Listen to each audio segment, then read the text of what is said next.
stack or a fat trade paperback flocking to the I'm rack joined by every the week, amazing craving that Allison rush that you O'Toole, get Dan when you Price, flip to the Andre next Owen, page. Fred Kennedy, Life is Chip better when you're Zdarsky. living between Chip, Wednesday thanks for and coming. What's up, folks? I'm your host, Konrad, on Wednesday Night Reviews, and today I'm joined by Marco Rudy, and we're going to talk about their new comic, R.D.W. Marco, thanks for coming on the show. Thanks for having me. Absolutely. So, for the folks out there who've maybe never seen your face, never heard your name, who is Marco Rudy? Just a guy down the street, I would say. I am a comic book artist that has been working in the comic book industry since 2006. And for the most part, I've worked with either Marvel or DC. And I would say for the last 6 or 7 years, I've been exclusively. I've been freelancing. So still working with those, but other companies and even other like outside of comics as well. And the past 5 or 4, I've been working on my creator-owned book that came out, I would say, in 2021 for everybody. It came, 2021. It was funded via Kickstarter on 2020, and the book is called R.D.W. A Tale of Lost Fantasy, which is a culmination of influences from my growing up and books that I've read, stories that I wanted to tell, and specifically the direct result of two things. A miniseries that I pitched at Marvel that got picked up, but eventually didn't do anything with it. Oh. And the fact that I pitched myself very aggressively to Dark Horse and CD Projekt Red as the artist for the Witcher book series, and that also didn't happen. So those two factors combined in my coming to a fact, might as well just tell the story myself. So here we are. Beautiful. Yeah. And where to go now? The fun. You know what, Marco? I guess I do like to showcase Canadians. So from the research I've done to be able to make my questions and prep for you today, I've learned a little bit about you. So can you describe your sort of journey from, and correct me if I'm wrong, but from Mozambique, I believe, then through Brazil and then to Canada, and sort of how the cultures, the influences all impacted your art as well as the digital spaces? It is, that's a long story. That's probably the whole show right there. Just pay no mind to my cat. He's going to be roaming around every now and then. At some point, he'll do mischief and he's going to get kicked out. And he will then ask to come back in. And so this dynamic will happen throughout the interview. But, okay. So I left Mozambique when I was 19 to go study abroad. I had a scholarship to go study in Brazil. But at the time, I had a vacation plan to go to Portugal. So while in Portugal, I almost managed to stay there. So what was supposed to be like a 3-week vacation ended up to be like almost 8 months. And in that, I was exposed to even more comics and comics interest while I was there, just through friends. The thing is, Mozambique is a former Portuguese colony in Africa, very bordering South Africa. And through the connection with Portugal and through a lot of foreign aid that we would receive, because of Mozambique is also unfortunate to be a product of strife and war. So we got independent from Portugal in 1975, and through to 1994, there was a civil war not all that time, but there was a civil war that lasted up till 1994. And after that, we receive a lot of foreign aid, and one of the ways that manifested was books. We received containers, like literally containers and containers of books that were given from different countries throughout the world, and that was my very first contact with bande dessinée. And so we got a lot of Asterix and so a myriad of books, and in different languages as well, but a lot of them in Portuguese.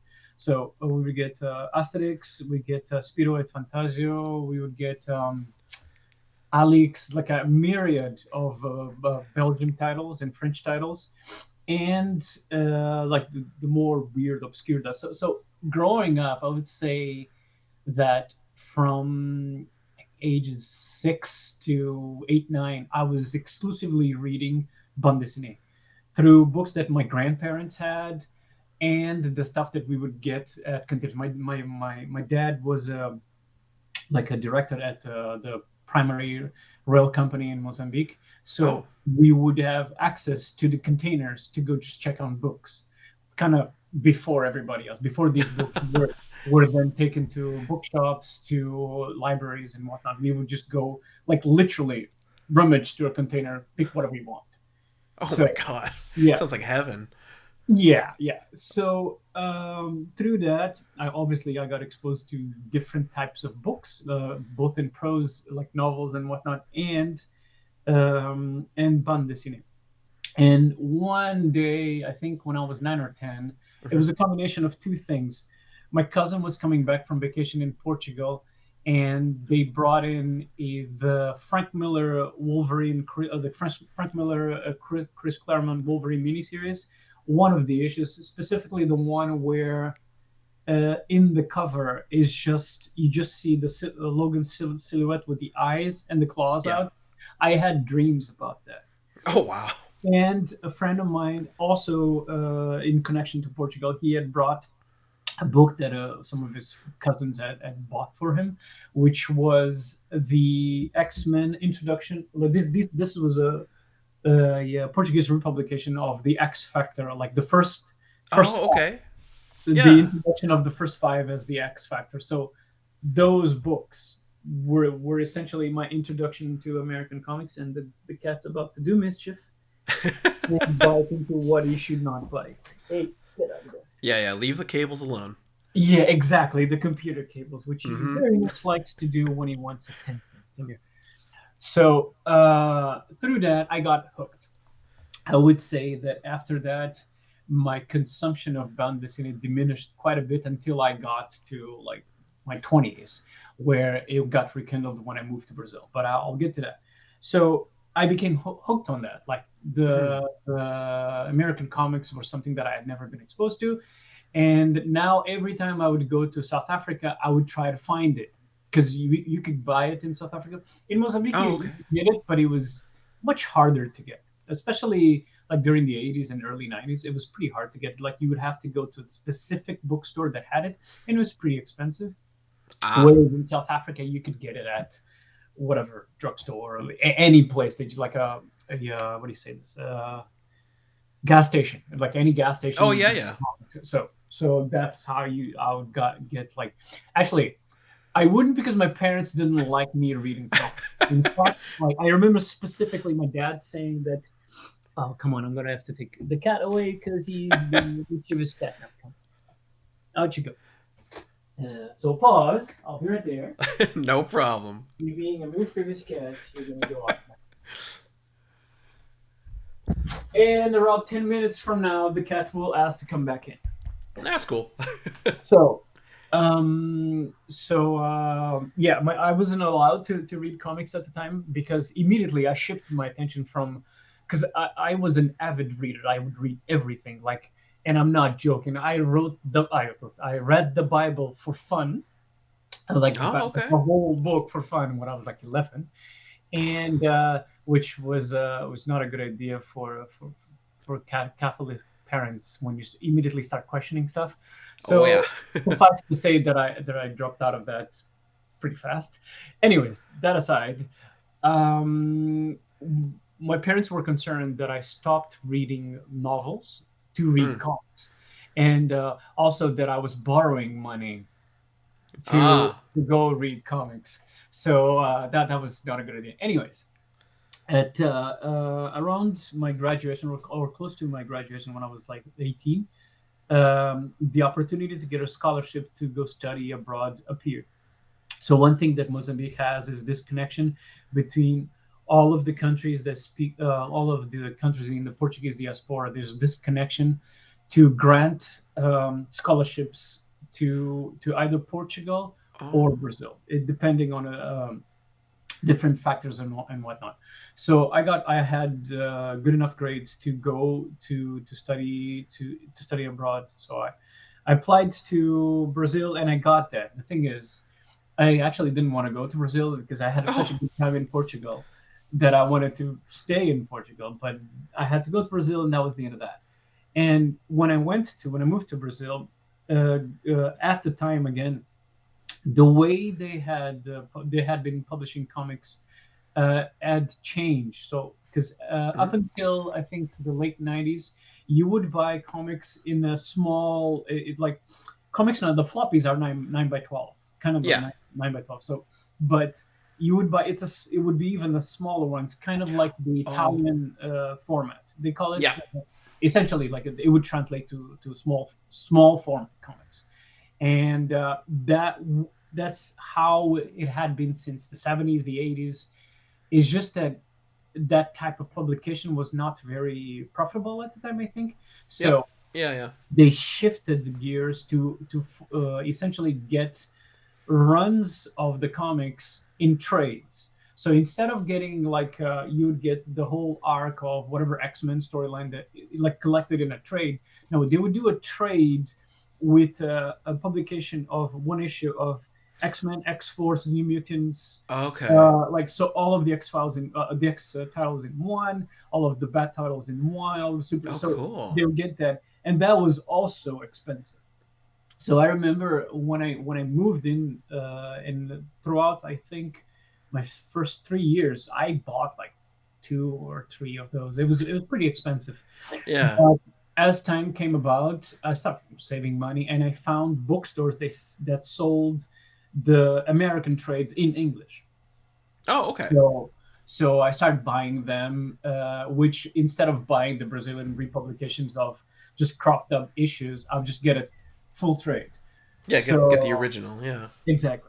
So I did that, and that again spurned my interest back into comics. I was studying architecture, and teachers in school kept telling me, "Why don't you work on comics instead of architecture?" Because what I would do, I would put I would have to draw like design whatever cityscape for Mm. school, and I would put Spider-Man in it, or Cool. I would put like a Godzilla roaming around, like stuff like that. And some of the teachers were nerds, so they were like, we would Ah. geek out talking about comics and whatnot.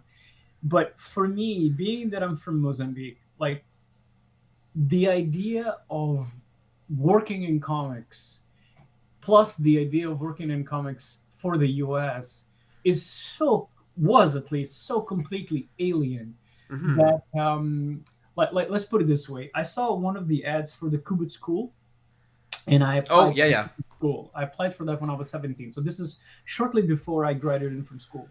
I applied and I got the course. So the thing is, Whoa.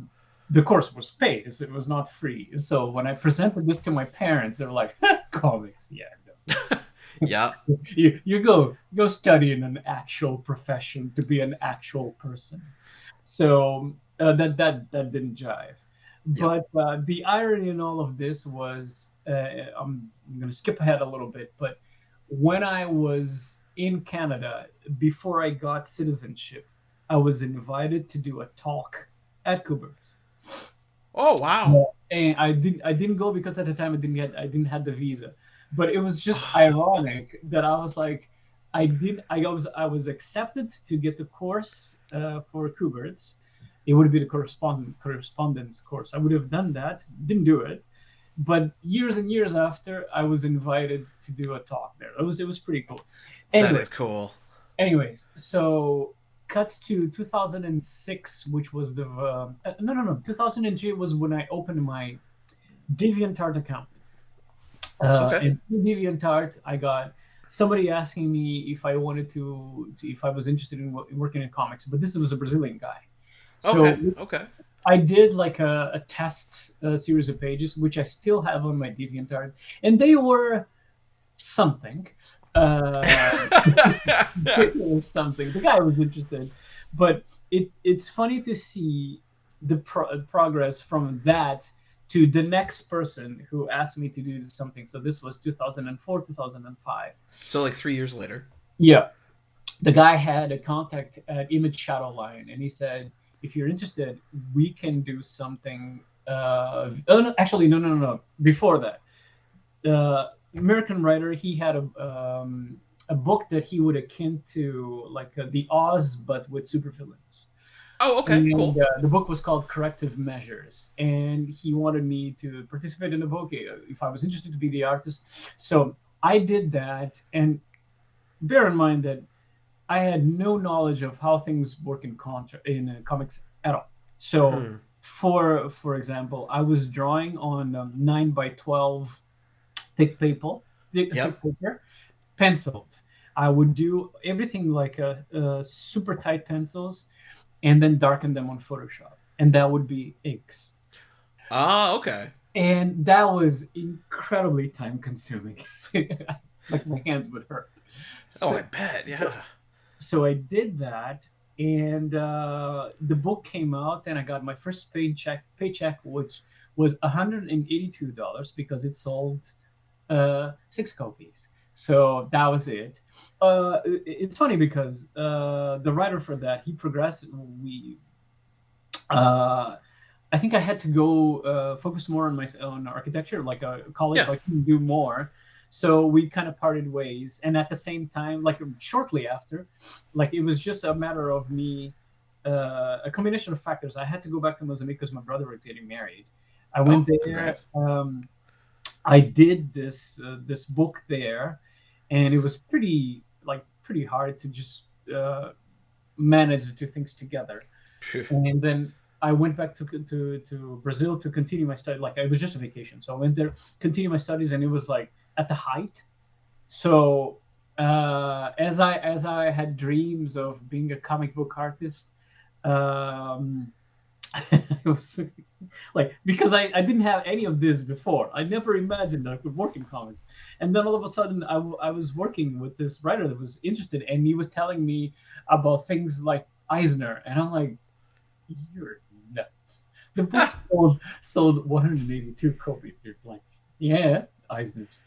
So that didn't jive, and immediately after, another writer approached me with a proposition in which he had a contact at Image Shadowline. So when he said Image, I was like, Image as in Spawn. Like, yeah.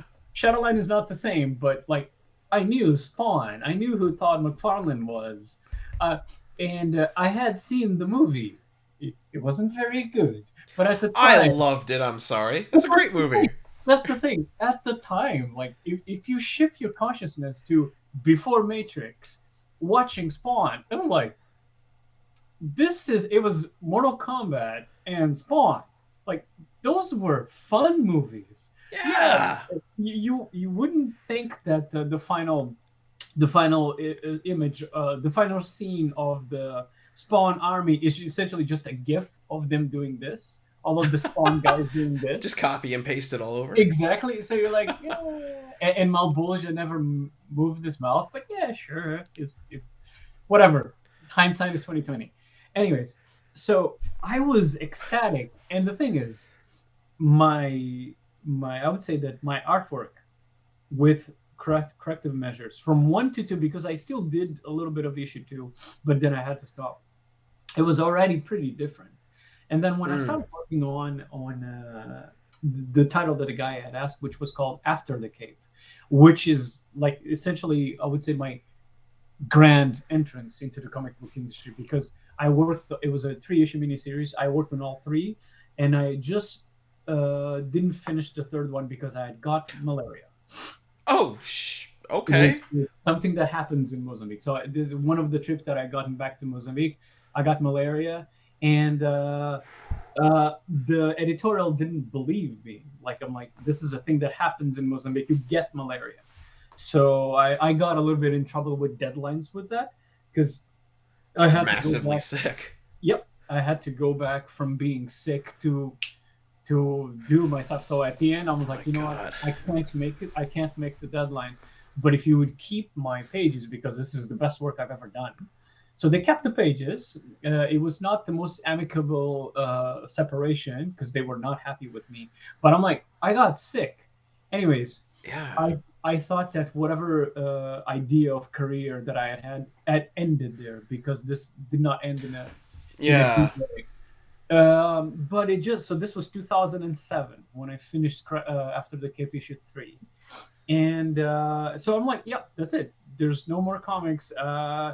I went. It was a period where I was thinking about what am I going to do because I was almost now I got evicted from the apartment that I was living in Brazil because I was paying it via work, and work Work's was gone. not going to happen anymore. And I'm like, the perspective is pretty dire here. And as things were getting really, really bad, I saw a TV uh, interview with this guy called Rafael Buquerque, who just so happened to have a studio in the city that I lived in. No. So I'm like, there's a studio with three people: Rafael Buquerque, Chris Peter, and Matteo Santoloco. All these people, Rafael needs no introduction. American No. Vampire, whatever. Matteo Santoloco is the guy in the Ninja Turtles books.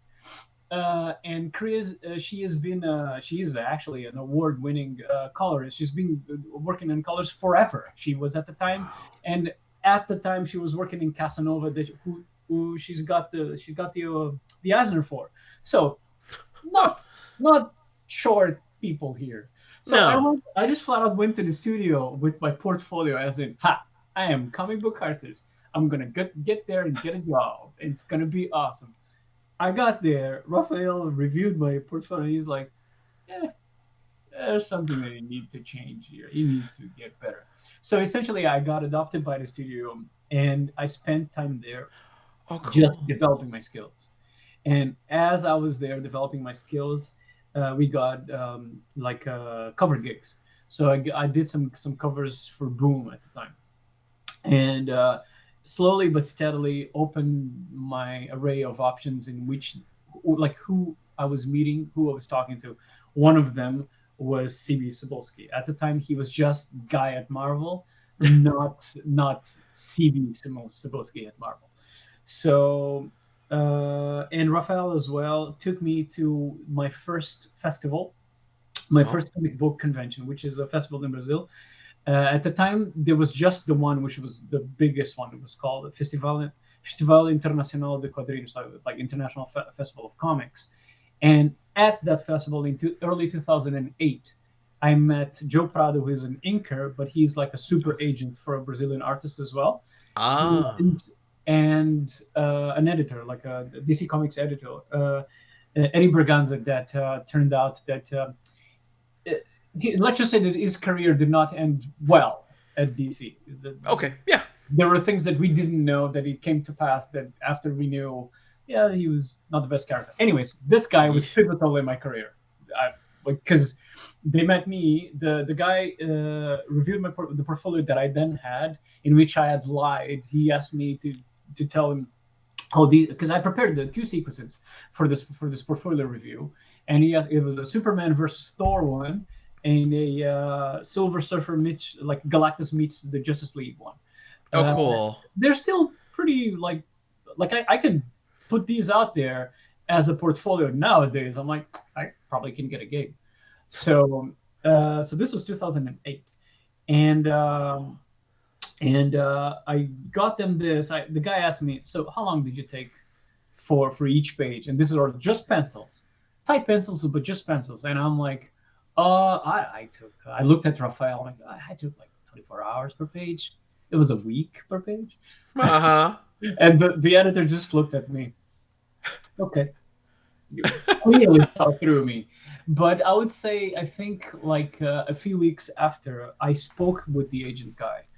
And I asked him, can you get me a gig? Because my situation is like, at that point, luckily I had found a place to be with some friends, but it was still pretty bad. I was essentially just about paying the rent in a place that was like 5 people splitting.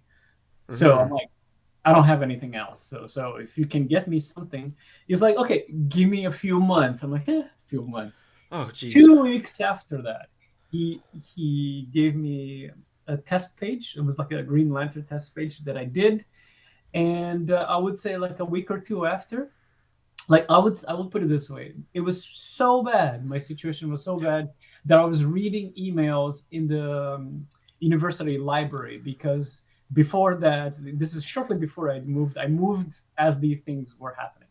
Yeah. So I read the email in which he told me, "All right, I got your first gig at DC," and I shouted in the library. No kidding. And I'm like, everybody just looked at me. I'm like, I don't care, man. I gotta do comics. I don't care. That's so cool. So, and my first gig was as a fill-in artist in Final Crisis. So, Final Crisis, which was 2008's DC Comics' biggest event. Oh, you have it there. That one. Yep. Yeah. So issue 5, 6, and 7, I participated. I did one of the covers for 7. I did pages for issue 5 and 6, and some of 7, I think. And Escape, which is the one of the specials for Final Crisis. I was the artist for that. That was my get. That was your first gig? Yeah, my first gig at the yeah. And it was not something like, oh, we're going to ease you into this. Welcome. No. It was like this. You were filling in because the first artist was J.J. Jones. Uh-huh. He was not the fastest artist. He was a great artist, but he's just not the fast. And the second one, Carlos Pacheco, was dealing with other projects as well. So I got into it. I had to ink myself, which was the second time that I inked myself on something. The very second time that I inked myself. My God. And it was Grant Morrison. So it's like that's a big deal. Go. Ended up that I managed to do everything there, and I immediately got the Escape, and then after that I got immediately a miniseries out of that. And as the miniseries was rolling in, in fact, you will see that there's a character there that is Nick Swotan, which is the character that is the monitor that is kind of responsible for the whole thing. The very first appearance for that character in costume, I designed the costume, and the character is modeled after my face. This will my God! This will never appear on those like the big DC movies and whatnot, but that's just the truth. It's literally that. Marco, you're blowing my mind here because when I was a kid, right, I didn't read comic books until I was older. Yeah. Like I'm born in '91, so I grew up with the cartoon, like Batman animated series and Justice League and all that. And when I finally got into comics, I was working at a bookstore, so I got a discount. The first 3 books I picked up were Dark Knight Returns, Hush, and Final Crisis. So you, sir, are a part of the reason I'm into comics. Thank you. It's a dense book, though. Yeah, no, I've had to reread it a few times because I was 17 when I read it, and I was like, I liked it, but there's too much here. I mean, I read the scripts. I was like, I have no idea what's going on here. Because I would get the script specifically for the stuff that I had to do. So it was... so you were just... Yeah, from the stuff that happened before, you need to continue here. And I'm like, okay, let's go. So I would say that I finally properly read Final Crisis like 2 years ago. Because DC eventually sent me like the big omnibus with everything in it. And I hadn't read, up until then, I had not read it. And I'm like, you know what, I might as well. So I read it from beginning to end, and I'm like, oh, okay, it makes sense now. Because up until then, I'm like, it was just this book that I worked in, but I couldn't make heads or tails out of it.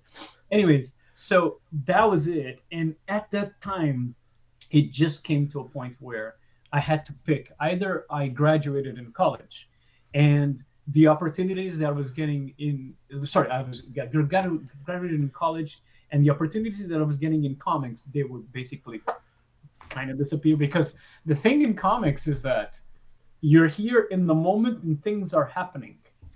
If you're not here in the moment and things are happening, all the people behind you are just gonna take that spot. Yeah. So I'm like, either I graduate, I finished college and I had like a year or two, a year, no, 2 years, or I continue with comics, and I was making money at the time that it was equivalent to my teachers in college, and Wow. I'm like, I'm pretty comfortable here. I'm doing something that I never dreamed that I could do. Like it is like I can't say this enough. I never thought that I would work in comics ever. Never dreamed that I would work in comics ever. It was something that was for somebody else. I've never seen or heard of an African creator, or much less a Mozambican one. We knew of comics made in Portugal or Mozambican comics, yes, but those were political conversation at the time. So that's important, but it was not the superheroes. It's none of that at all. So the fact that I was working and drawing like Batman dying, I'm like, that's crazy. Yeah. So I eventually did not graduate, which didn't. I at the time I didn't make friends with my parents a lot with that. We were not friends for a bit, but then eventually everything got better. But so immediately after that I got a title called The Shield, which was the Archie Comics characters under the DC Comics banner. So it was the Captain America of the Archie Comics. I worked on that and I got an exclusive at DC. So I was exclusive for DC for 4 years, worked with them 1 more year with Swamp Thing.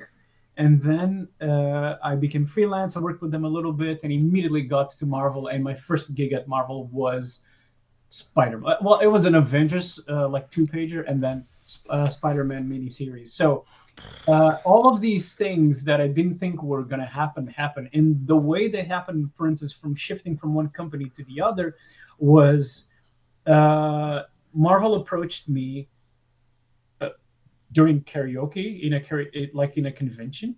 I was talking to a guy, and it turns out that he was at the time the guy responsible for the Spider-Man books, and he's like, "Would you be interested? Like, you're the guy that did this, that worked with Yannick Paquette on Swamp Thing." I'm like, yeah. So like, would you be interested in doing something for Marvel? I'm like, yeah. So I might have something for you. Like, would you do you like Spider-Man? I'm like, yeah, nah, I hate it. It's horrible.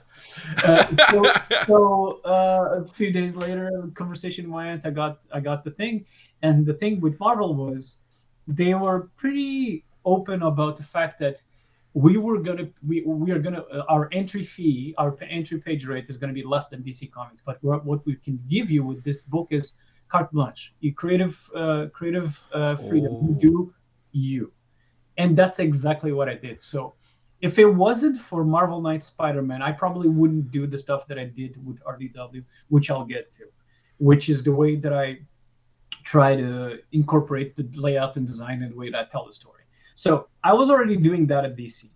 But I would say there was a lot of resistance there with editorial. I would say I got more freedom with the Archie comics book, ironically, because we would have to send everything to Archie to approve, and then like DC would approve it, and then Archie had to approve. So it's like 2 instances of editorial. But most of the time, it was just like, whatever, man, just do what you want. And with Swamp Thing, we had like kind of an envelope that we had, a presentation that we have to use for the book. But that presentation, it was pretty organic, so I could have fun with the layouts. Whereas with Marvel, it was like, dude, do whatever. They just didn't care. Yeah, this is book. So I did that, and then I did a Doctor Strange special.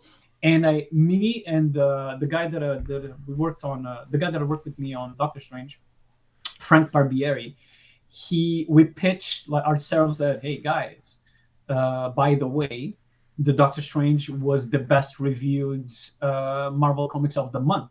So if you guys are interested in doing some Doctor Strange stuff, Doctor Strange is one of my favorite characters, and like I can pitch you some stories with Clea. Like this is something that we can do, and like it was going towards that. Like Brevoort responds like, "No, yeah, you guys are pretty good at Doctor Strange. We'll see what can be done." I'm like, nice, Doctor Strange in comes, and then I get an email from Tom Brevoort saying, "Hey, I got your next ongoing, and it's gonna be a Winter Soldier series." I'm like, "Wait, what?" It's like, but Doctor Strange, like, yeah, about the Doctor Strange, it's not gonna happen now. But the Winter Soldier, and I'm like, the Winter Soldier is a grounded character. You have seen what I did with Doctor Strange and what I do with my layouts. I don't think this jives. I don't think I'm the right artist for that. But if you have a Doctor Strange book, I can do that instead. And Brevoort's like, oh yeah, but the thing is, what we're trying to do is using the Jim Steranko era of the Shield, harping on that type of visual style, and we think you'd be good at that. And I'm like, yeah, I like Jim Steranko, so that I can do. And then I spent a year working on the Winter Soldier, painting it. Like another thing that I did, which I would say that was not very professional, is the fact that I learned by doing. So every test, every thing that I try to innovate is on the job. Like when I'm not working, I want to read a book, I want to play a video game, or I want to draw something that has nothing to do with work. So I don't want to think about work. But when I'm working, I'm like, yeah, would be an interesting time to learn how to paint in gouache. my god! Which wasn't a very good idea because I had a deadline. And I'm like, oh my god, this thing is not working, it's not working. But because it didn't work, I immediately shifted from gouache to watercolors and acrylics, and I found a way to make work fast, to be on time on my deadlines, and without troubling my editor too much.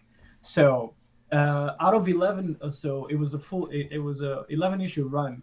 Out of 11, I did 9.5. Wow. And 3 covers at a week. So I could say that most of the series is me, like 9.5 out of 11 is good. Yeah. So, and in that book, again, we had creative freedom to express ourselves, to tell the story the way we wanted to do, and I started working more and more, like I essentially basically found my voice, which is I like to almost invites the reader to interact with the page, to find something in the story. So I finished the Winter Soldier book. I did a little more covers. I was doing covers for other companies as well, and I had an invitation from Axel Alonso to go meet with Marvel offices, probably to discuss future projects. They wanted to offer me an exclusive. Sorry. At this point in time, yeah. Where were you living? Were you still in Brazil?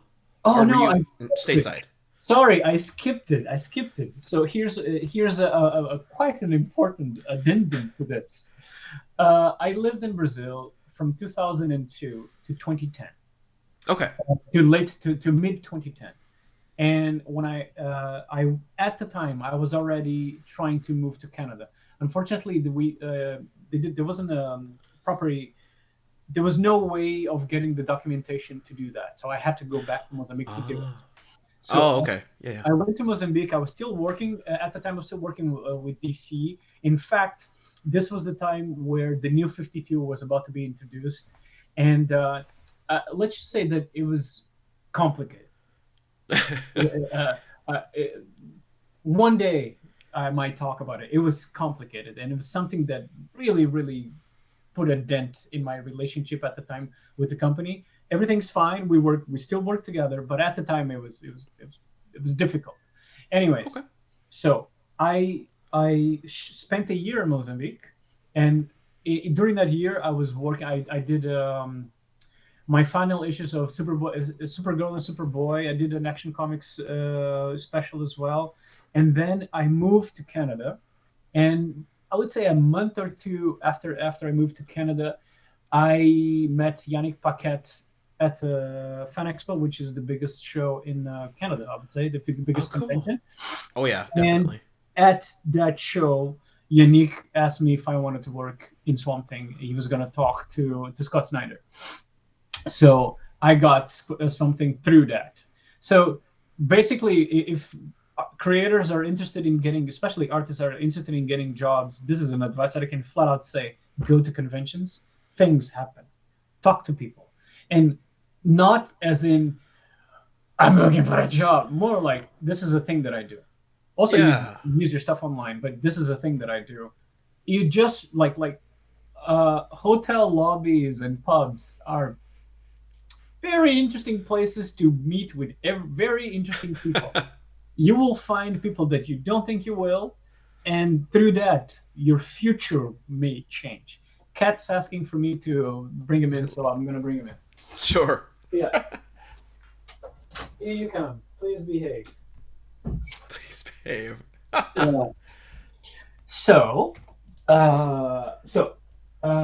in 2016 was when I met with Axel Alonso, which at the Marvel offices, and I pitched a bunch of books to them. I pitched a bunch of ideas, and I talked to my to the guy that I worked in at Doctor Strange, Frank, for us to pitch something. So I had an idea for the Master of Kung Fu that who was still is kind of my favorite characters, mostly because I think like growing up, I read most of the Master of Kung Fu run. At the time, I really liked it. I was, let's just say, oblivious to the let's just say contentious nature of some of the stories in the Master of Kung Fu and the way they portray some ethnicities. But at the time, I was like, I love it. So I had a pitch for the Master of Kung Fu, using, for instance, as a reference, two things: the video game. What's the name of the game? Open world video game, Sleeping Dogs. The video game Sleeping Dogs, which is an open world kind of a GTA kind of a game, but it's in Hong Kong and has a reference to a lot of the Hong Kong like type of action movies, like John Woo stuff. Hell yeah! And I love that game. So I was like, this thing is it was pretty successful right now. So you guys don't have a Master of Kung Fu title. Maybe we can use elements of things that are happening in Marvel right now and bring those to tell a story. So I had a pitch using the MGH drug, which was the mutant enhancing drug, using the MI13, the Captain Britain in MI13, which had the at the time Brian had died and Captain Britain had become, like, Faiza Hussein had become Captain Britain. She had the Excalibur sword, and I thought that was a very interesting development. Just the way that the story is very fun, but just the way that character, which is of Hindu heritage, being Captain Britain and wielding Excalibur, I'm like, this is very reflective of Excalibur. So I wanted that character, some of the characters, like the side characters from the Master of Kung Fu, and of course Shang-Chi. So I had that, and I pitched like a short story to my writer, Frank. And at the time, he was shifting from working in comics to work at Microsoft, so video games. Okay, cool. So he had less and less time, but he would it was like a 5-page short story, and he would send me the short story, and I kept like, maybe we could do this, maybe you could do that, maybe you could do that. And he's like, dude, Marco, why don't you do what you want, and then I'll just work around it. So I drew this short story sequence where he fights he fights some of his classic villains at the door of the lady's apartment, and then it ends with her coming out like, "Hey, do you need some help?" So this is our pitch, and I pitched it to Axel, and he was like, "This is great. We need to make this happen." And I'm like, all right, let's go. A year passed and nothing happened. Oh no. Like in that year, I was doing stuff, but that wasn't happening. So, what do you want, my friend? Like, where do you want to go? Just stop biting the cables. It's just what I ask you to not bite the cables. He just wants your love and attention, of course. Yes, just that. He just wants love and attention amidst the computer cables. So in that time, as we were waiting for that, I had an idea that I flat out just pitched it to Frank, which was, Kat, you really want to step out again, don't you? Yeah, he wants to step out. Is it confirmed? Sorry about that. It's all good. It's all good, Marco. The good thing is that the way I'm telling the story, I'm kind of answering several questions as I go. Yeah. So at least the cat is helping me with that. In any case, so what I had was the Matrix, the Animatrix, which is essentially explains especially I think the name of the episodes, it's not the second flight of the Osiris, is the first Renaissance and second Renaissance. Or yes. Yeah. And that explain how it all evolves. Exactly, how the machines rebel against the humans. And essentially what happened was a helper, a machine that was caretaker, killed one of the humans. Mm-hmm. And the idea was because they wanted to be human. And then the machines go to the UN, they present their case to be a part, the nation of the machines to be a part of the UN, and they get killed. So, yep. 1 second. Cat wants to step outside. Let's go outside. Yay. And this time you're not coming back. So my idea was to tell a story about this specific robot having dreams. Okay. So and through the dreams achieving conscience. So the robot is a caretaker, so he cares for a child, and they read short stories for the child to fall asleep. And when the child falls asleep, when it goes into its rest state, whatever, they would dream about being a character in a fantasy, like an avatar in a fantasy world. Oh, so cool. This was my pitch. It was called 01. One day I may come back to that. So this was my pitch to Frank, and Frank was like, "Dude, go for it. Whatever you like, do what you want to do, and I'll try to find a way around it." And so the thing is, I kept focusing more and more on the fantasy side, and at the same time, I think this was 2016, 2017, when the first Dark Horse Witcher books started to come out. And at the time, I had editors that I knew at Dark Horse, and I'm like, guys, I know The Witcher back to back to back to back. It's my favorite fantasy series of books. Like, I would even almost pay to work on this book. So gimme. So I sent applications to CD Projekt Red. I sent emails to Dark Horse. I even went outside of sending to Editorial. I went through their submission stuff. I'm like, I am artist. I want to work on book. Give me this book. Anything, covers, I don't care. And all the time, unfortunately, they already picked somebody else. So I'm like, you know what? I could try to tell a story that would fit in the Witcher books. What story would I then tell? This is when I completely let the robot stay, and it was more just the fantasy side. So instead of because at the time it was a story about the fantasy, the avatar would be akin to the kid in the Never-Ending Story series. So the character in the fantasy would be something like the Atreyu character from the Never-Ending Story. And the thing about the character is that the story of a trio of spoilers in the never-ending story is that he fails. Yeah. His quest is to find the child that would then save Fantasia. In his mind, he failed. So I was telling a story about this type of character, the chosen one character that failed. So he's jaded. He's not having a good time. So instead of that, I was like, you know what? I could instead tell a story that would fit in the Witcher book about a Witcher that failed. Not your Geralts, not Lambert, like a Witcher that whatever it is that they needed to do, they failed.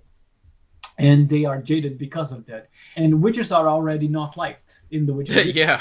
So this would even compounded all that. So I had this character created. I had like a whole set of supporting cast around it.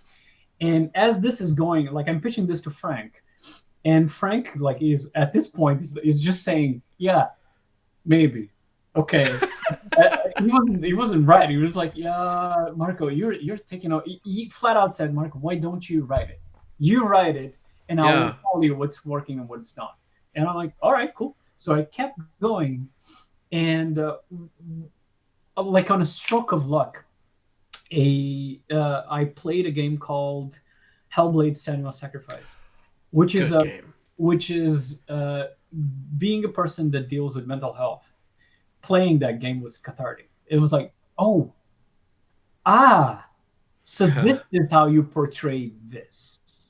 So immediately I went to my drawing board. I'm like, all right, I can tell this story. But what if my Witcher guy was addicted? And I'm like, no, I don't know how this would work. Like, I wanted to portray some sort of disability, because the game portrays mental health. I wanted to portray something in this fantastic world, but that it is a clear disability. And I was already showing somebody that failed. I shifted that a little bit by just thinking about how I grew up reading Asterix and Obelix. Like, this is one of those lamp moments, like a flashlight, like a light bulb moments. You're like, yeah, Asterix and Obelix, the magic potion. And the magic potion gives them superpowers. They beat the Romans, all that stuff. But what if the magic potion was translated to something a little more realistic?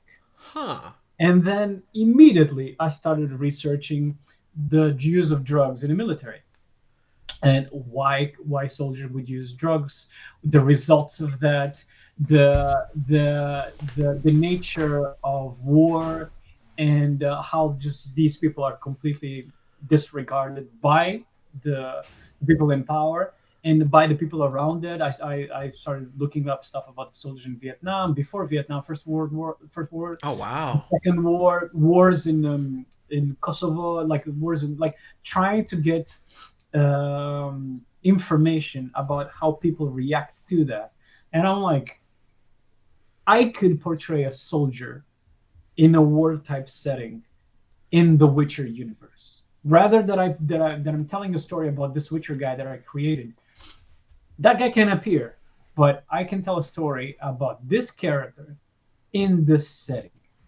So now this shifted completely about discussing what it is. So like, oh yeah, it's a drug. So which drug? The closest one that I found was methamphetamine. So I started researching researching people that use that, the use of meth in the military and whatnot, how that translates to people. So I got into R.D.W. At the time, it was just a tale of lost fantasy, because it started with telling a story of a hero that failed. Yeah. So it was always a tale of lost fantasy. And then it got to I had this like the moniker like Olfa, which would be of lost fantasy, and I found that it was like a Korean video game, and I'm like, oh, I can't use that. So I created a title, and I literally, this is like the laziest thing ever. I Googled songs about addiction. And one of the first one that I found was a Bob Dylan song that is not even like, if you listen to the song, it's like a pretty upbeat song. Yeah. About stoner that is called A Rainy Day Woman. And I'm like, That's Oh it. my god. That's it. That's the title right there. Exactly. That's literally that. So Wow, I that's cool. I found my themes. I found the motivation for my characters. I found my setting. I just had to tell the story. So I created a 10-page short story at the time.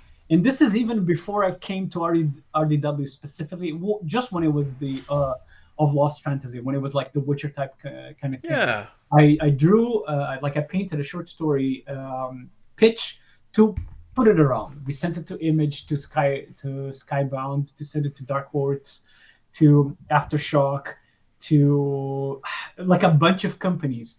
And Yeah. honestly, all of them, with the exception of two that flat out said no, we're not doing that right now, were maybes. All of them were maybes. And more as time went by, like I kept working more and more on this. I actually, at the time, I also got a gig with Riot Games to do a League of Legends video game addendum with the comics. So, and that was like a pretty well-paying gig. So I did that, and that kind of funded the rest of my writing and fine-tuning R.D.W. to get all the Wow. pencils and whatnot. So I did that, and at this point, Frank was like, "All right, unfortunately, I can't be part of this." Because like he was working on Halo at the time. It's like I just Yeah, like it's a little busy. crunch. It's like crunch, crunch, crunch, crunch, crunch. I have to do this, and I'm like, dude, no problem. Every now and then I may come to you with the book just to see how this works, if this script is working. He's like, Mm. but one thing I can do is pitch it for you to whomever I know. So he did that. It wasn't going. So cut to like this is going, and I'm getting more and more gigs because I needed to one fund this, Yep. to pay my bills. So Gotta live, you know. yeah. So this started in 2016. It got like pretty serious like around 2017. I had a hiatus in 2018 because of the 2017 2018 because of the video game book for Riot Games, and Yep. then after that, again focused on that, and then I had like more Marvel gigs, like covers and whatnot that I was doing in between, and all of that. Like I'm still fine tuning this, and I talked to Ron Mars, who heads a company called Ominous Press, and Okay. they do Kickstarter books, Kickstarter funded books through like Omnipress. They do all of it for you. They prepare Oh, all the okay. campaign. You give like you appear with your book. Obviously, they will take something for them, and you'll be under their banner, but they will run the Kickstarter campaign for you. And Which is great. and we had this communication. It was supposed to work, but that also depended on somebody else to do the final approval, and this was taking quite a bit of time. Just one second. The cat is being really, really insistent. Let them in. It's all good. Uh, Please behave. Yeah, yeah, yeah, yeah. What's the cat's name? Yul, as in Yul Brynner, the actor. Aw.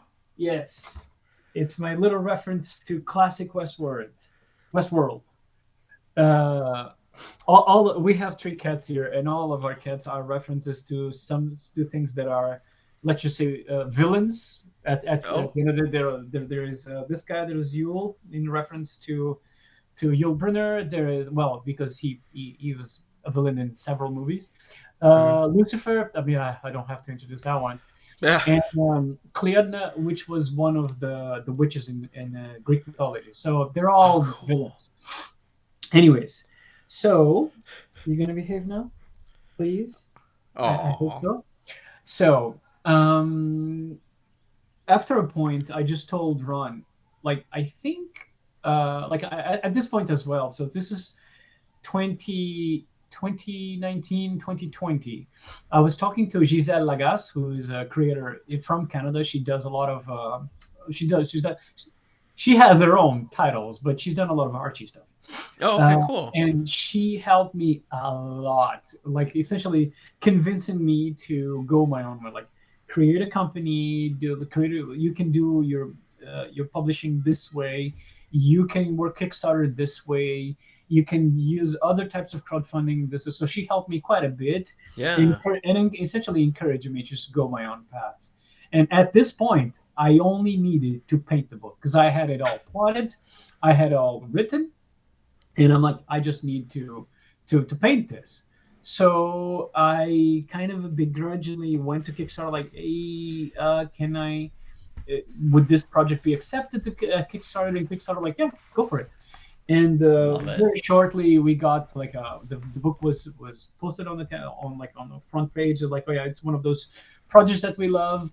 And like I should say that it took like a final stretch for the book to get funded, but it did get funded, and I spent 2021, like 2020 to 21 to 2021, painting it, preparing it, and shipping it and selling it. Like in November 2021, the book got out, and this is how I got to essentially cutting quite a bit of my journey, because I would say that I have lived a pretty colorful life. Yeah. But that is quite a bit of the highlights of how I got to where I'm right now, in which I'm currently working on the sequel to R.D.W, which is much bigger than that. Oh, cool. And I do covers and promotional material for different companies and short stories every now and then. And the cat wants to get out again. Out you go. Right up. So now I would open up the panel for questions. You know what, Marco? This has been the most unique interview I've ever done because for the folks out there that have watched my show before, they'll know, like, I just because it's come out in conversation with people. Yeah. I do my research. I read other interviews and listen to other podcasts and whatever I can find. Yeah. And then I develop questions that I think are interesting. And so, just like everybody else, for you, I've sent a list of 10 questions. Yeah, you did. And yeah, you've pretty well nailed every single question along the way, which is so cool. But yeah, so obviously I'm holding your book. I met you at TCAF. Yeah. And you had a number of copies there. I guess, given we've heard the whole story about how it got written, what inspired it, all that kind of stuff, I did want to ask about the art. So earlier you mentioned you've worked in pencils, you've touched on gouache, and now from the sounds of it, you're, like you said, painting. So this is the first page of R.D.W. Yes. And it is not only massive, but that is a ton of detail. We've got our traveler over here. We can see them in the distance, and it gets closer and closer. And then we can see their especially eye the other way here. around. Yes, sorry, I'm looking at this all reversed. To the traveling, Yeah, and then we've got their eye here. When it comes to this book, then I guess, what was the medium? Like, is this gouache? Because it looks acrylic. It's This is acrylic.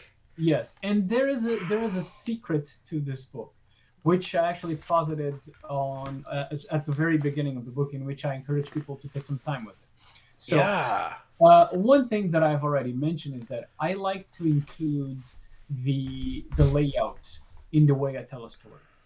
I actually, and this is something from my heritage a little bit, but mostly from the creators that I like. Like, my favorite artists are Bill Sienkiewicz, David Mack, J.H. Williams, Gil Kane, Moebius. And I would say that 3 of these, if not all of them, they are experts in, like Will Eisner, experts in including the structure of a page to tell you the story, not just what's inside the panels.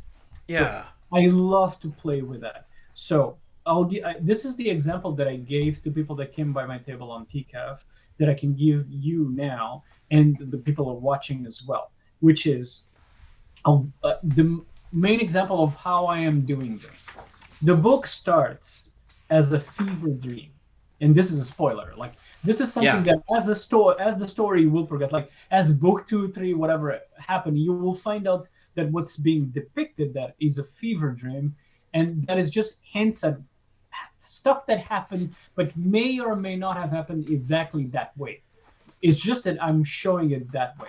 So because it's a fever dream, it starts with a closed eye, and every line of the panel stem from that closed eye.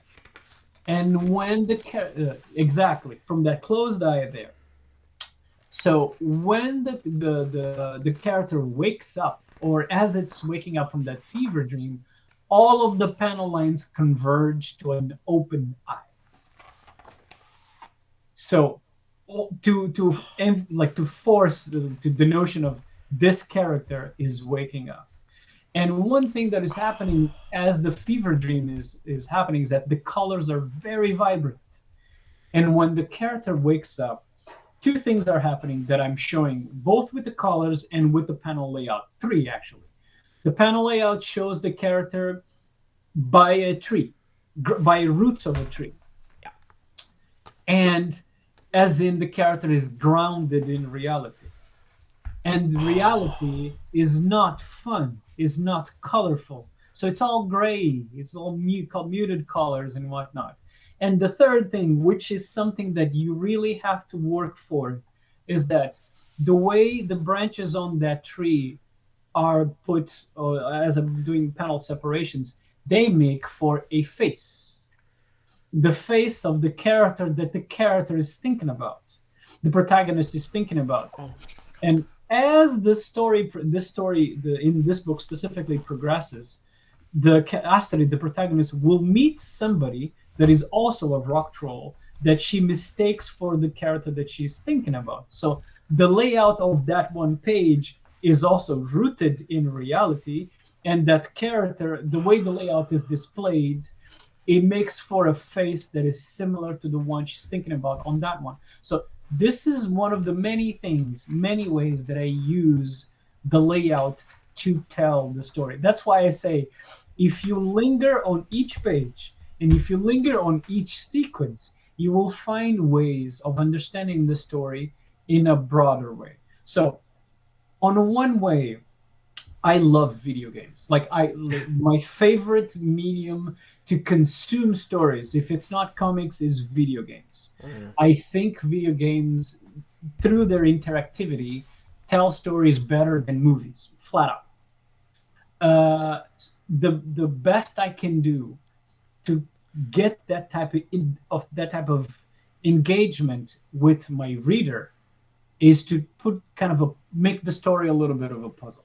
The story as it is in each panel the story is told. So you can read the 40 pages of the story. Actually, there's extras. So the extras are in context, so they're part of the universe. So you can read the 40 plus pages of this story, and you're like, it was short. It was this. But I can tell you that if you then explore the book and explore the visuals, you will find a lot more information that will color your understanding of the story, that you can then go, it was about this. So much so that, for instance, I had a conversation. One of the things that I did prior to releasing the book was sending, and this is twofold. I send the script before editing to a bunch of writers. And granted, the script before editing was not a script fit to publish. It was not very good. In fact, when I sent it to my editor, my editor was like, "Who are you sending this?" Because I had, for instance, that opening sequence, there was a fever dream. I literally just wrote, Astrid is having a fever dream. So I am the artist. I can interpret that the way that I want. My editor is just like, and then what? Who is Astrid? Who is she talking to? Panel 1, 2, 3. What you say? Panel 1, 2, 3. She's discussing this with whom? So I have no idea how. When I sent the script to writers, they were like, "Yeah, this is working."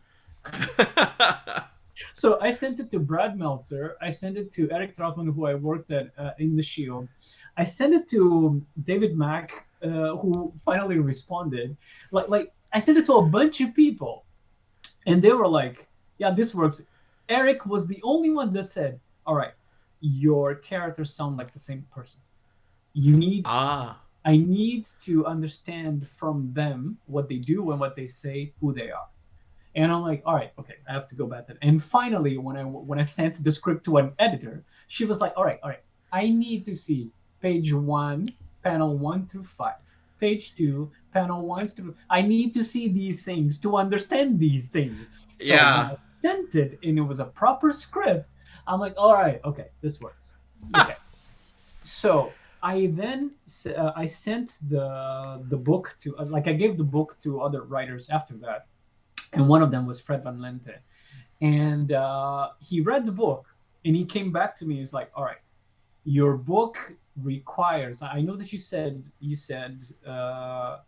the people need to take time with the book, but I think there are things because there's no dialogue in the opening sequence. You may want to refrain from doing this and easing the spectator into that. And Yeah. while I agree with that, I am fully in agreement with that. One thing that really gave me joy, because I said take your time, was people coming back to me. Were you trying to do this with this? I'm like, I was. That's That's cool. exactly what I was trying to do. There was a guy when I was working in the Winter Soldier. There was a reviewer that if ever I meet this person, I'm gonna give him a page for free. That's for sure. Oh, Because okay. what they did was they would review the book, but every time they reviewed the book, they would try to guess what I was trying to do with the layout. They were like, "Oh no, because this thing is this thing is that," Oh. and then Marco is trying to by using the layout this way, you can find that the story goes this place, and I'm like, "There's things that I even didn't think of it. It makes perfect sense. This guy is amazing." So every book that every Winter Soldier that he reviewed, he would repost, and I would be awash with praise. I'm like, "This is so good. Thank you so much for this." And obviously it's not everybody, and the book is not for everybody. I get that, but it gives me joy that through inviting this interactivity and actually people engaging with it, like, Hmm. huh, yeah, there's this, there's that. I understand that, and this is the book is short, and even with all this added stuff that the book is short, I but mean, at the same well, yeah. yeah, but at the same time, my question to everybody that has read the book, good or bad, is: were you curious to know more? Because if I left you curious to know more, then we're good to go. Book two, which was was going to be the very same format in which I had 45 pages that I had already written, plotted and written. I had already penciled. It was essentially me being done with Kickstarter campaign, shipping all the books, doing like a convention run, and then started working on a Kickstarter campaign for book two. After I discussed two things, I discussed with a French publisher a possibility of publishing R.D.W. in French for the French. Sorry, a Quebec publisher, but it would publish to France and the French diaspora. Very After cool. I discussed this with them, in which they told me, yes, we are interested, but the problem is your book is 40 plus pages of story, and we need a minimum of 90. I'm like, Oh. oh, okay.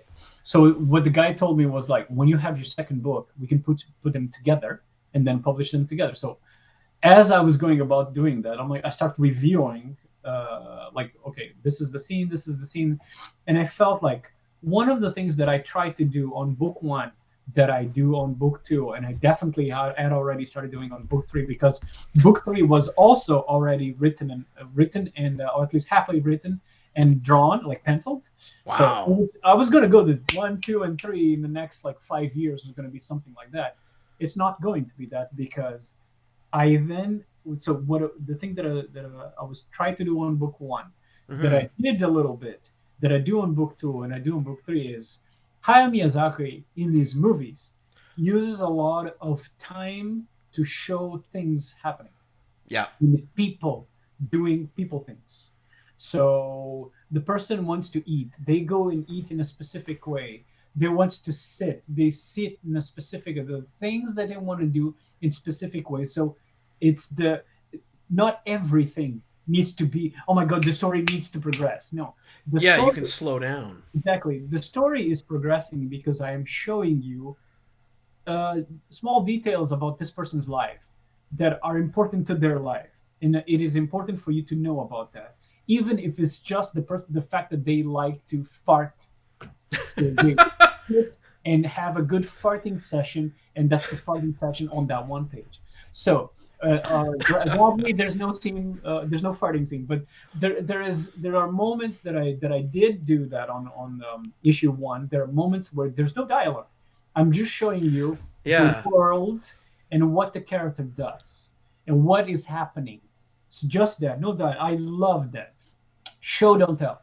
I don't have to tell you that there is war and strife. I can show you there's dead bodies. Yeah, Something exactly. happened here.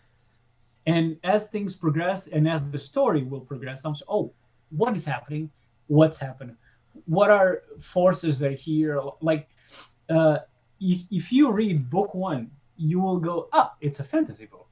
If you read book two, okay, there's like some tech here. If you read book three, Oh. okay, there's like there's like some it's definitely a fantasy book, but there's a cyberpunk language here. You're like, what? So the idea is that I am trying to obviously the book is social commentary. There's social commentary in all these books, and something that happens a lot in cyberpunk is that there's social commentary. There's Yeah. technology, and I can use technology using magic. I don't need to have robots. I can have golems. So all of that is appears in the story that I want to tell, but it needs moments of clarity, moments to breathe. So my book that was 45 pages with those moments there, it got a little bigger because I'm like, I need to flesh out. I need to flesh out this world. I need to flesh out this setting. What is the motivation of this character? Why is that? What is that? The only thing that I can tell you about book two is that if you have seen Johnny Mnemonic and if you have read the Witcher books, you will find parallels. Like, Wow.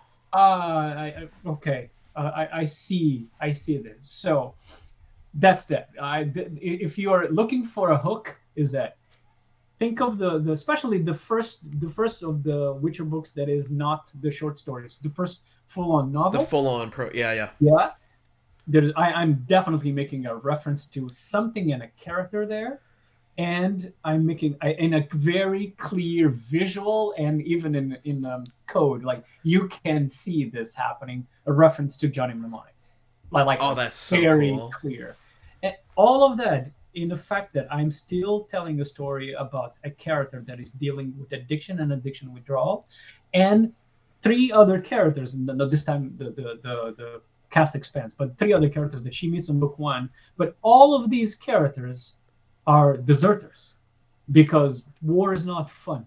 So all No. of them are dealing with, they don't want to do that. Like one of them, for instance, is a Viking. Where Vikings are known for pillaging and whatnot. And this guy is like, I'm done with this. Yeah, Why? I Why loved would a that. Viking that thrives in pillaging or at least is definitely is portrayal is thrives in discovering new land, discovering new things, pillaging, getting all the golds and get the glory, dying in battle, is like I'm tired. Yeah, So exactly. this is what I'm trying to say. All of that using a visual language that is trying its best to keep you to stay in the page. Don't flip just yet. Stay there, Hmm. linger like, oh, maybe this is about that. Or maybe it isn't, and you just read the book as it is, and it's pretty big. So there's a lot of story for you to consume this time around. Oh, agreed. Like when I first opened it up, right? Like I sat down to, I was like, okay, I'm gonna read this book, no problem. I'll do my thing. I opened it up, and when I saw that first page, between the color, the how dynamic it was, the fact that you didn't have like the classic. I'm gonna pick up Final Crisis here. You didn't have like the Speak black mode. lines, Yeah, the classic paneling. yeah, Instead, you had that extremely fluid, organic um, look to it. I yeah. was like, oh, I'm in trouble. because I knew right away. I'm like, there's so much that's gonna be here, and Yeah. even in the images that aren't complex, that don't have a deeper meaning, like for instance, in this shot, like all of Yeah. these leaves that you've drawn, like you've packed this with so much information. That yeah, like I vividly remember just opening this up and being like, I'm gonna need a minute and just checking it out because it's so much. And the other thing that I wanted to say that is oh crap, you were talking, it came to me, and I'm like I'm having a hard time thinking what it was. It is about the way the story is told. What was Like it? about how organic it is, how it's not using the paneling, how it Yeah, is. exactly. Not using caption boxes. So one of the things that we normally use in comics is like if you're a story is being told from the first person, there's a lot of caption boxes, and the thing is that that is also something that makes it difficult for me because, Mm, like for instance, Deadpool is a character that has voices in his head, and yeah, you can see in the different caption boxes that like okay, Deadpool is a little more comedic. So let's say Alias, Jessica Jones is a sure. character that deals with trauma, and you can see her inner dialogue. That is a person that is clearly dealing with trauma.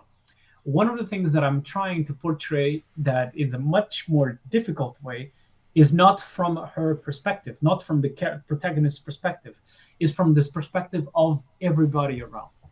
Yeah. So, which is we are very fast to judge people with issues, and that judgment appears throughout the story. People, oh, this person is having a seizure. I don't know what's happening. They're possessed by spirits, or the person is high on something, or they're very clearly down on their luck. So there's coming that somebody who's go, oh yeah, because you used all your money in alcohol, stuff like so. That kind of commentary that happens around people that have whatever ailment, Hmm. I try to show that from the people around. So obviously you would see obviously I try to show the way like these people are reacting to the protagonist, and the protagonist is taking that in. So I need to show their face, their mannerisms, what they do, to showcase that this isn't good or this is good. The character is happy with that. So it's from the outside. So there are no caption boxes throughout the story that I'm Yeah. telling. There's speech bubbles because people talk whenever they do, but no caption boxes. And the last bit, and this is a huge spoiler. So if you want to consume this spoiler free, you can bleep this part. This is a huge spoiler. There is a character that is a manifestation of her inner self, which is a dog. The dog is not there. Oh. So Okay. the one thing that I use is I'm just spoiling the thing. One thing That's Manir, right? like, no, Manir is the troll, the rock troll that she's looking for. Mania Oh. Okay. Mania is the dog. Oh, okay. Yeah, the dog appears when she looks herself in the water. A dog appears, and very slightly the dog will then disappear. Another hint is that there's a scene where you see a reflection. She's talking to the dog. There's a reflection of that. The dog is not reflected in the water because the dog is not there. So Oh. yeah, and the thing is, on the dog's speech bubble, it is a one of those cut speech bubbles. So Yeah. to showcase that something is here, something is wrong with this. So the third element of visual storytelling that I use is with the speech bubbles, because there are humans, there are creatures that are not there. So this is the one that is in her mind. So there's a treatment for that speech bubble. There are creatures that are I call them the chaos humanoids. So elves and Yeah. my equivalent to orcs, which will appear on the second book. And whatever you think orcs are, the visual representation that I do of them, they don't look like that at all. Okay. That is a kind of a reference to how orcs are depicted in African culture, different African cultures. Oh, So cool. they're not the big bulky beast, more the kind of a slender creature. So I used quite a bit of reference from Brazil, from Canada, from Mozambique, from South Africa, from different places, to because we are used to elves, orcs, dwarves, and all of that appear in my book because I also want to ease people into all these different things, but Yeah. they're just slightly different. So essentially, my elves are cats, for instance. So Well, now I'm interested. Okay. yeah, but there are mixed races. And the thing is, there will be at some point a commentary about being mixed race. So, Astrid, we don't see this right now because it's not the time for. But she has golden eyes. She's not Oh. exactly a human. She's mixed with something, but she has the voice of a human. So her speech bubble is humanoid. Yeah. One of the three guys that she meets is an elf. If you see him for the first time, he has pointy ears that he tries to cover with his hair. Yeah. But that guy isn't an elf because elf creatures, their eyes are different, their ears are different, and maybe some of their skin is different. So that guy, he resents the fact that he's an elf, so he tries to hide it. Anyways, his speech bubble has the treatment of the magical creature, of the non-humans. Yeah. So that is a commentary that if you don't know that, you don't need to. Like all the information that I gave to you, you don't need to. But if you have it, you're like, next time you read the next book, you're like, oh, hold on. This character is very clearly human, but they speak with a different tone. Do they have a tail? Is there another giveaway that they are not specifically human? Because I obviously would have a different like a give or tell, just Yeah. to show it's not just the speech bubble. It's literally people that are mixed color as I am. Some of them you can look at them like, oh, that person is white or that person is black. So Mm. it's that type of communication that I'm trying to show. That type That's of so cool. visuals that I'm trying to go. We're gonna get to that as the story progresses. It's something that enriches the world, but it's these elements that I use to tell the story that again you don't need to know, but once you do, you're like, there's something here. Just that. Yeah, exactly. That's amazing. Like it's so cool. Like again, the beauty of what I do and getting to talk to yourself and all these other creators is the stuff that I didn't pick up on because it's perhaps a very subtle detail that I didn't know to attend to get to hear it and see it. It's like I now have to reread this whole book because it's like I now know what I'm looking for. Yeah. So an important question, and normally I like to ask this like 15 minutes in, but it's been a different kind of day, and I've Yeah. highly enjoyed this. Marco, for the folks out there who want to get R.D.W, Yeah. what's the best way currently for them to get this? Two ways. If you find me on social media, and it's Marco Rudy like throughout, so Instagram, Twitter, Facebook. I have like my specifically on Instagram and on Twitter. There is also, if you Google me, you will find me immediately. So there is a link tree. There's a link tree, and on that there is a link to my webpage where I have the book. And if you go to the store at the book, every digital version of the book is free, or however much you want to contribute to it. So you can go Oh, and get the PDF for the book, which is again, it's the entry fee. It's free, or however much you want to pay for it, and you can get it and download it there. The physical edition is the one that you pay for, which is also available online, and it's $35 plus shipping. Or the best way to get it is I'm gonna be at shows. I am at conventions. I was at TCAF. I'm gonna be at this weekend's the Festival de BD, which is the MCAF, the equivalent of TCAF yep. in Montreal. I will be attending Fun Expo. I will be doing the Montreal Comic Con later this year. Attend.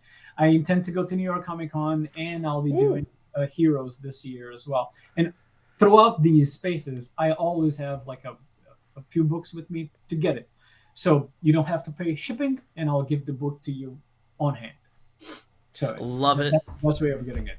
Yeah, plus people will get to meet you, say Yeah. hello, maybe have a great conversation. I think my favorite part is they will likely get a signature, which is Oh, absolutely. fantastic. Yeah. I'm curious now because I've read it and I quite like it, Marco. You've mentioned a Kickstarter for issue number 2, Yeah. and 3. Eventually, you sort of set out a 5-year Yeah, plan. it's on the eventually.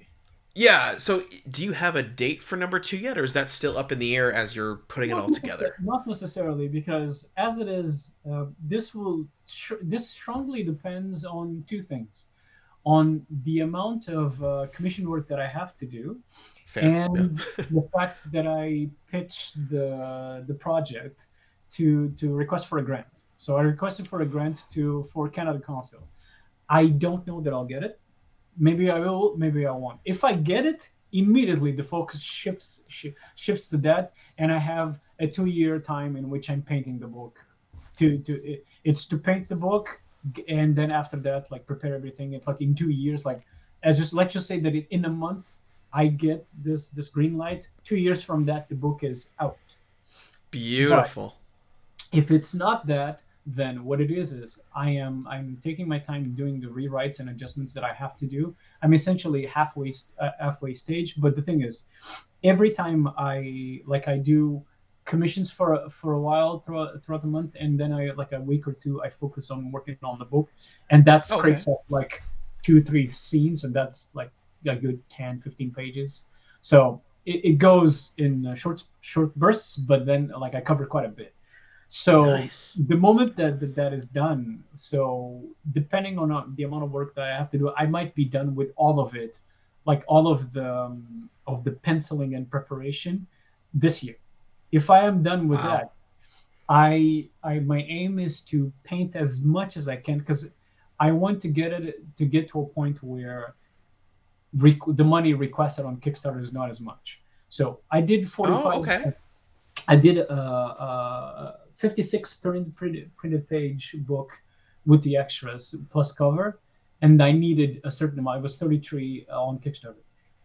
If I get to the same amount, $33,000 that I needed on Kickstarter, that was my goal, and I reached basically essentially I reached 36, but the Kickstarter fee was 3, so it was like 33.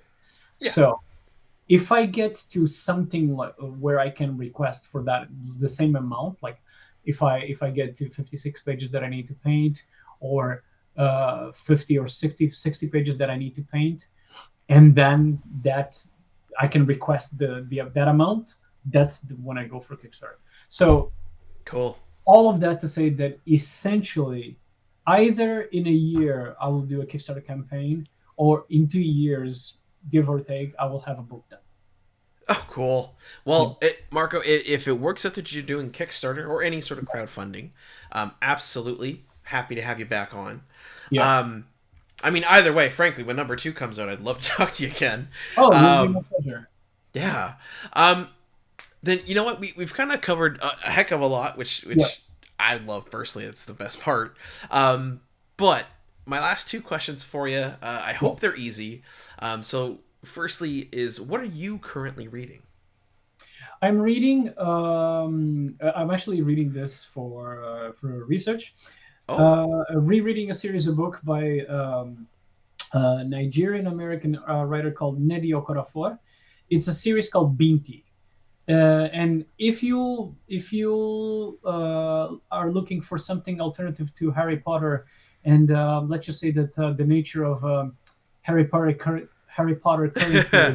around the proprietor of the rights of Harry Potter and the person that wrote it, let's just say that is less than ideal. And if you want to read something that is pretty freaking good, but is very different, but on the same vibe as like a young adult or like something fantastical, it is Binti. The Binti series is just 3 books. It's cool. It's award-winning, like a Hugo, Nebula. Like, it's a pretty big series. Yeah. And the thing is, it is Afrofuturism, but not in the way that you think it is. It's not like cyberpunk. No. It's mathematics, the culture of Namibia, and space and jellyfish. Like. Okay, I'm kind of sold now. Yeah. let's just put it this way: the first book, it's as if Alien had instead of Ripley had a very very keen native of Namibia, like somebody from the Himba culture, there, like as the protagonist, and they solved the alien problem by, let's just say, befriending the xenomorph in a very different way, Okay, that's cool. using mathematics. That's cool. All right, yeah. People So got to check so that so out. so every magic that occurs there, it's tech.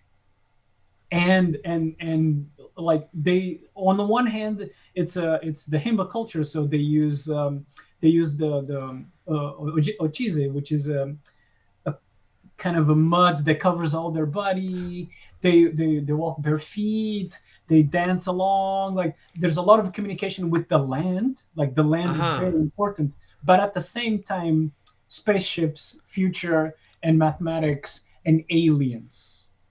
That's Enjoy. cool. So I'm rereading that, and I just finished. What did I finish reading recently? That, well, I read Animal Farm, and left me depressed. Yeah. It was I bought a series of Orson Welles books Yep. that I've known about forever, and I had never read them.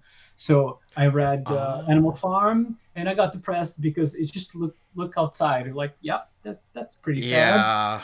And but what is it that I actually read recently that like comics wise? Oh yeah, yeah, yeah, yeah. I don't quite recall because it's a Atari Force. I had been reading Atari Force like from way back when. DC Okay. Comics, like this is when the Atari had the literally the Atari company had an agreement with DC to promote their video game stuff, and the Atari Force Cool. was one of the, like, this is back when Mattel had Marvel with the Space Knights. So around the same Oh. time that Space Knights was happening at Marvel, the Atari Force was happening at DC, and this is how is it? Is Gary Conway writing and Jose Luis Garcia Lopez doing the artwork. Like, this is a gem. Yeah. That's a This hell is of a the team. gem. Yeah. So I was reading that. It was one of those things that I was like, man, yeah, the Atari Force. I should really look for that. I don't usually buy floppies because I prefer trades, but this is not collected, so I literally You made have my to. trades with that, and that's it. I was reading Atari Force. Strongly recommend. That's so cool. All Yeah. right. Thank and you. and for recent, I don't read a lot of recent stuff, like, at all, but I I find bought that's pretty common among comic creators. I bought, like, my recent box of books that I got was the complete Seven to Eternity that I need to read. I got Al Ewing's They Only Know You When They're Dead, the whole series, and the James Herron's Beta Ray Bill, and Wow. the I think it's Tom King and Bilkish Avili's Supergirl, Women of Tomorrow. So Yes. that is on the docket for me to, like. Granted, I got that because of the art, but I know that I mean, Al Ewing is a very good writer.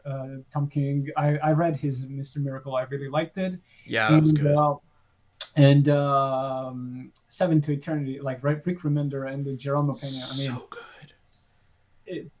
it's a recipe for success there. Oh So yeah. I'm pumped to read those. As you should be. Honestly, all of Yeah, those books, very good. yeah. In particular, Seven to Eternity. I love that book. It's really cool fantasy. Hmm. So I hope you enjoy them. I hope to. Um, yeah, and then Marco, our last question for tonight, which is simply, who do you think we should interview next? Uh, it depends on what your target audience or who you want to talk to. Who do you think needs a shout out? Because all of the people that I know, they're pretty out there. they're fairly, Yeah, yeah. they're fairly well known. I mean, who? Yeah, yeah. I'm like coming with a name, like, yeah, but that person is known. Like, for instance, I was gonna say Olivier Carpentier, who is a guy who is a comic book artist that is known in Quebec like a lot. So another guy is like Jake Dion, who is a Quebecois guy, but he speaks in English. If the interview is to be in English as well, he speaks in English. He's also pretty big in the, I would say, the French diaspora and the Quebec scene, but outside of it, not at all. So these two, you can find them online. They I don't know that Jake attends the Montreal Comic Con. Oh wait, no, he does. I saw him there. So yeah, him. Perfect. Or like on a completely different vibe. Just because I haven't seen a lot of these with her, Marguerite Sauvage. Okay. She's in Quebec. She's gonna be at Montreal Comic Con. She lives in Montreal, so she's an easily approachable person. Very nice, very funny. So if you want to talk to her about her experiences in the comic book industry, she'll probably tell you that her English sucks, which is not true. So her Marguerite Sauvage would be nice. Yeah, that's the thing. Like every other name that I would give you are people that are like Raphael Buquerque. Everybody knows him, and you probably would have a hard time reaching him. Oh, probably. Yeah. So yeah, I know that we're gonna end the conversation. I'm gonna stand up and think, person.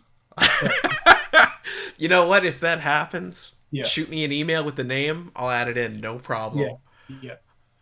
Awesome. Well, absolutely, Marco. Thank you so much for taking the time to come and speak with me tonight.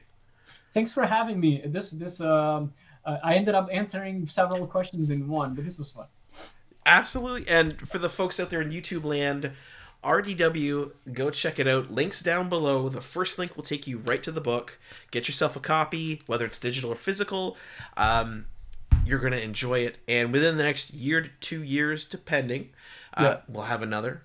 Yeah, I mean, follow me on updates, because I every now and then I post something about that.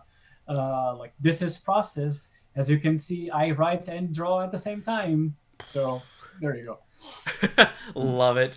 And for the folks out there, like, comment, subscribe, and we'll see you next time.